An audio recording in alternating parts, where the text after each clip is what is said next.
आजच्या कथेचे नाव आहे एक विसरलेली हाक. कात्रजच्या एका जुन्या कॉलनीत घर नंबर 27.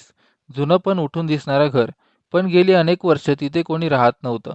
खिडक्यांचे पडदे सडलेले, अंगणात वाढलेली गवताची जाळी आणि रात्रीच्या वेळी घरातून येणारा किरकिराट आवाज यामुळे परिसरात भीती पसरली होती. लोक म्हणायचे त्या घरात काहीतरी आहे. या घरात एकेकाळी देशपांडे कुटुंब राहत होतं. सुनील, सरिता आणि त्यांची 2 मुलं, वेदिका आणि अर्णव. एका अपघातानं सुनील आणि सरिताचं आयुष्य थांबवलं. अनाथ झालेली ती मुलं नातलगांकडे गेली आणि घराला कुलूप लागलं. काही वर्षांनी ते घर विकण्यात आलं. ते घेतलं शशांक कुलकर्णी आणि त्यांच्या कुटुंबानं. शशांक एका खाजगी कंपनीत काम करणारा. त्याची पत्नी मंजिरी साधी आणि समजूतदार. त्यांना 2 मुलं, समीर आणि श्रेया. घर स्वस्तात मिळालं होतं, कारण ते काहीसं अतिंद्रिय आहे अशी लोकांची धारणा होती. पण शशांक व्यावहारिक होता. त्याला अशा गोष्टींवर विश्वास नव्हता. घरात शिफ्ट झाल्यावर मंजिरीनं घर आवरताना एक जुनी धुळीने माखलेली डायरी सापडली. त्यावर लिहिलं होतं, वेदिका देशपांडे. उत्सुकतेने तिनं ती वाचायला सुरुवात केली. त्यात एका मुलीच्या भावना होत्या. आई बाबांवरचं प्रेम, भावा बहिणीचं नातं आणि एका घरात असलेली एक भीती. आज आई रडली.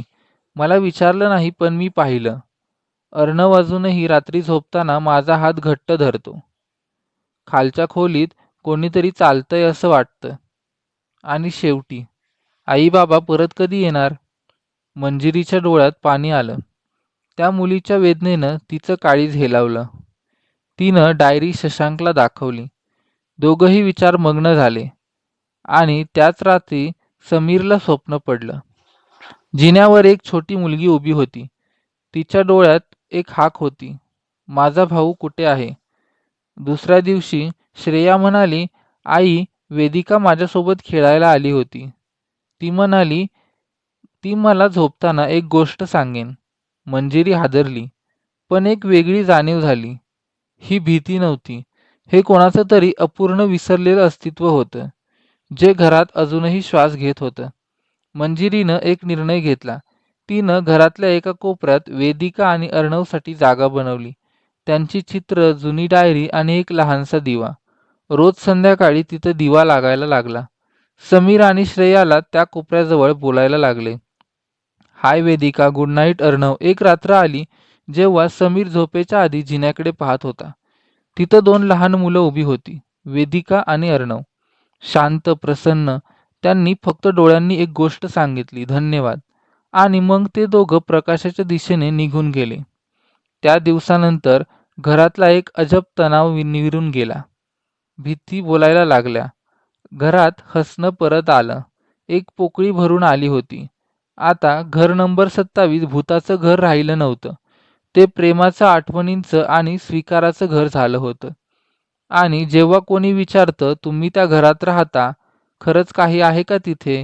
मंजिरी शांतपणे हसते आणि म्हणते, हो, काही आहे, पण ते भूत नाही. ते प्रेम आहे, एक अपूर्ण नातं जे आता पूर्ण झालं आहे. घर नंबर 27 मध्ये आता शांतता होती. वेदिकाच्या आठवणींचा कोपरा आता कुलकर्णी कुटुंबाचं एक प्रेमाचं स्थान झालं होतं. समीर आणि श्रेया दररोज तिथं एक क्षण थांबायचे. एखादी गोष्ट सांगायचे, जणू कोणी ऐकतंय असं त्यांना वाटायचं. एके दिवशी मंजिरीनं विचारलं, शशांक, तुला असं वाटतं का की आपण अर्णवबद्दल काही माहिती मिळवावी? वेदिकाबद्दल आपल्याला सगळं समजलं, पण तिचा भाऊ, तो कुठे गेला? शशांकने मान डोलावली. त्याला ही गोष्ट मनाला लागून राहिली होती. त्यांनी काही जुने शेजारी, नातेवाईक शोधले. त्यातून एक नाव समोर आलं, विनायक मामा, देशपांडे कुटुंबाचा जुना नातलग, ज्यांच्याकडे अपघातानंतर अर्णव गेला होता. काही चौकशीनंतर त्यांनी विनायक मामा यांना एक पत्र लिहिलं. काही दिवसांनी उत्तर आलं, अगदी साधं पण भावनिक. अर्णव आता परदेशात असतो, मोठा झालाय, पण त्याने पुन्हा कधी आपल्या घराबद्दल विचारलं नाही. वेदिकाची आठवण त्याच्या मनात खोलवर आहे, पण तो त्या घराकडे कधी फिरकला पण नाही. मंजिरीने त्या पत्रातल्या शब्दांमध्ये अर्णवच्या अंतर्मनाची वेदना पाहिली, एक अपूर्णतेची जाणीव. तिनं एक धाडसी निर्णय घेतला, अर्णवला पत्र लिहायचं. तिनं पत्र लिहिलं, प्रिय अर्णव, मी मंजिरी कुलकर्णी. सध्या मी तुमचं घर नंबर 27 माझ्या कुटुंबासोबत राहते. मला तुमच्या बहिणीची डायरी सापडली. आम्ही तिच्या आठवणी जिवंत ठेवल्या आहेत. वेदिका अजूनही इथे आहे, आपल्या आठवणीत. जर तुम्ही परत आलात तर तिला शांती मिळेल आणि कदाचित तुम्हालाही. काही आठवड्यांनी उत्तर आलं, एका साध्या पाकिटात. एकच ओळ, मी येतो, अर्णव. त्या शनिवारची सकाळ वेगळीच होती. समीर आणि श्रेया खूप उत्सुक होते. शशांक आणि मंजिरी दोघंही थोडं टेन्शनमध्ये. दारावरची बेल वाजली. समोर उभा होता 30च्या आसपासचा, साधा कपडे घातलेला, थोडा गोंधळलेला पण ओळखीचा चेहरा, अर्णव. घरात पाऊल टाकताच त्याचे डोळे थबकले. वेदिकाच्या कोपऱ्याकडे नजर गेली.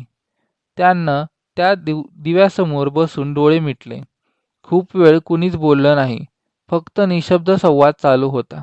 तेवढ्यात श्रेया हळूच म्हणाली, तुमचं नाव अर्णव ना? वेदिकाने सांगितलं होतं. तुम्ही चांगले चित्र काढता. अर्णवचे डोळे पाणवले. त्यानं एक हसू आलं आणि म्हणाला, हो, पण माझं सगळ्यात सुंदर चित्र अजून पूर्ण व्हायचं आहे. त्या रात्री अर्णवनं वेदिकासाठी एक सुंदर चित्र रंगवलं.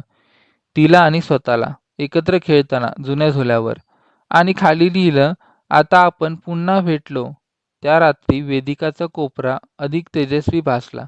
समीरला वाटलं जिन्यावर ती पुन्हा एकदा दिसली. शांत, आनंदी. आणि यावेळी ती एकटी नव्हती. तिचा भाऊ तिच्या शेजारी होता. आता घर नंबर 27 पूर्ण झालं होतं. गोष्टी वेळ घेतात, पण जेव्हा त्या पूर्ण होतात तेव्हा संपूर्ण घर उजळून निघतो. मित्रांनो, तुम्हाला ही कथा कशी वाटली आम्हाला कमेंटमध्ये नक्की कळवा. आणि या कहाणीचा नेक्स्ट पार्ट हवा असल्यास कमेंटमध्ये नेक्स्ट पार्ट टाईप करा.